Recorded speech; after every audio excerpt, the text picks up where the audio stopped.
2025 Whitney Stakes recap. Sierra Leone prevails again.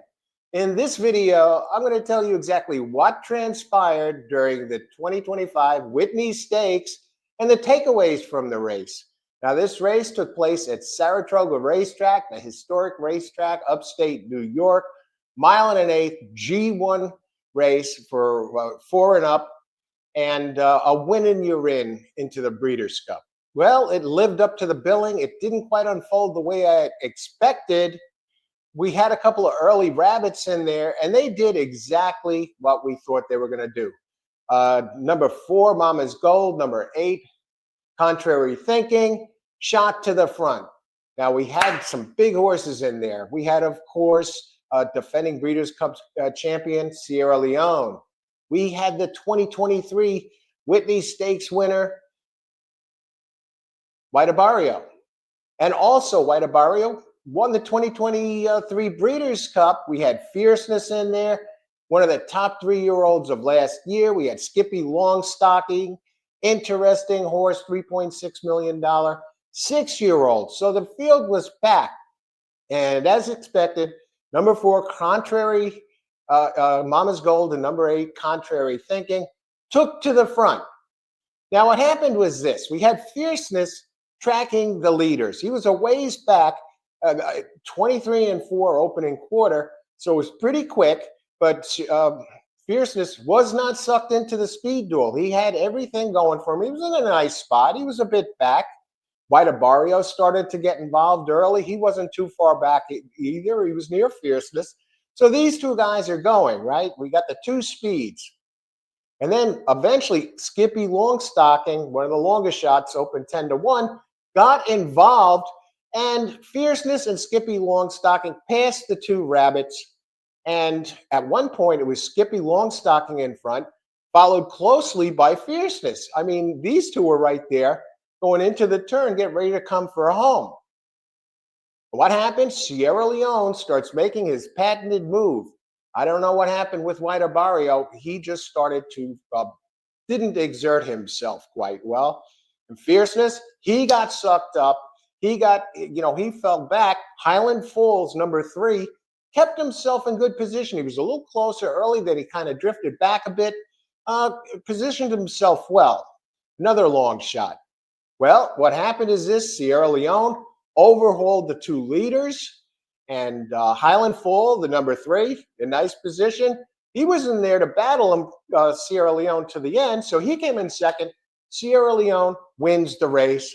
Fierceness dropped out of it completely. Skippy Longstocking, don't know where she was. White Barrio kind of dropped anchor, and he was back pretty far as well. And another one, number 6, slips into third, another long shot.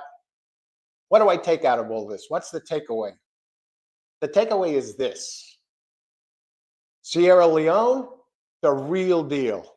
The real deal. This is a consistent horse, still a colt actually at 4, but won the Breeders' Cup. This one has never finished off the board in his career. Leave him out of the trifecta at your own peril.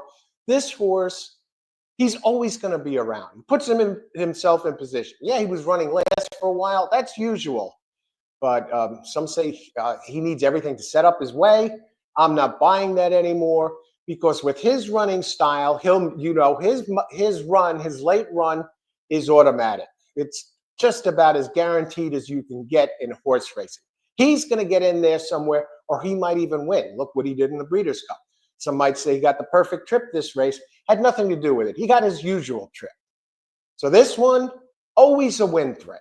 Always a win threat. Going forward now, going to be in the Breeders' Cup again. Might win the Breeders' Cup. Who the heck knows? But he's going to face some stiff competition. Sovereignty's turned out. He's really impressed me. He's the real deal. And he's running just as fast by his last race anyway, that he's good enough to compete and even win against older horses. And Sierra Leone, he's there. He's still maturing. He's not even a horse yet. He's only 4 years old. Always a factor. Who else are we going to talk about? The favorite. What was he? Even money when the gates opened, or 6-5? I think he was even money. Anyway, Fierceness.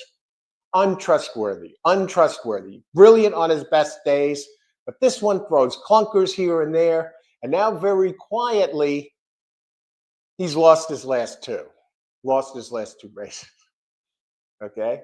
So, and this one was, did not look, this was not a good look at all. He doesn't have any excuses. He didn't try and keep up with the rabbits. He stayed back and he was ready to pounce, and he got in there, really picked up, passed the leader, the two leaders. So he was primed, and so no excuses this time. No excuses this time. Will I bet him in the Breeders' Cup?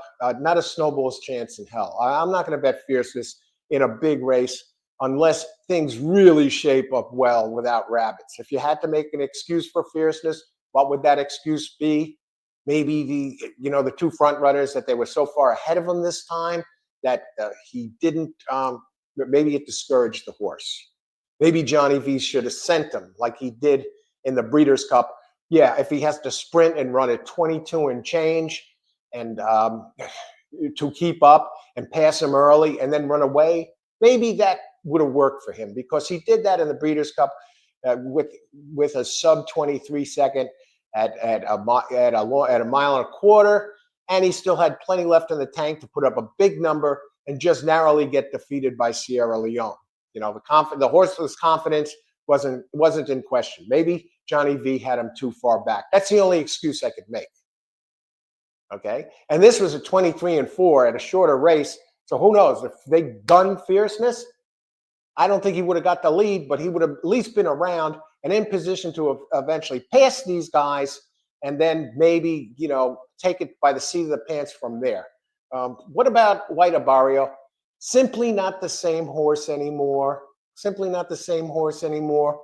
Does his best running at Gulfstream Park. That's where he puts up his phenomenal numbers. I don't trust him at all. I guess we're going to see him in the Breeders' Cup.